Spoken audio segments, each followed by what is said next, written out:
New this morning, firefighters say a fire destroyed a northeast side apartment building was started by lightning. It sent 8 families out into the streets in the middle of the night. Katrina Weber is live where it happened on Salado Creek Drive near Nacogdoches. Were the people able to save any of their belongings, Katrina?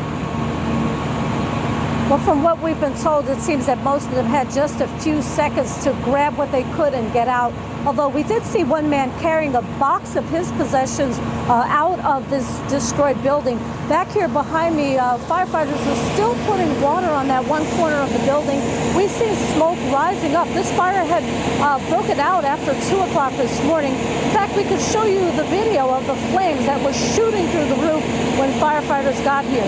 They believe that lightning did strike the building. We also talked to a man here who says he heard that lightning hit the building and then noticed some of his electronics smoking inside his house. He got out as soon as he could. Firefighters did have to pound on the doors of some of the other people to wake them up and get them out.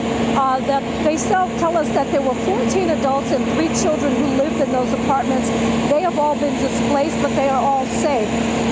Between the Red Cross, the American Red Cross, and the fire and the apartment complex itself, they will be getting help. We understand that they're going to put up some of those people in some of the vacant units that they have here.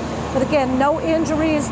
8 units destroyed here at the Villa Rodriguez apartments, and firefighters do believe this was caused by lightning.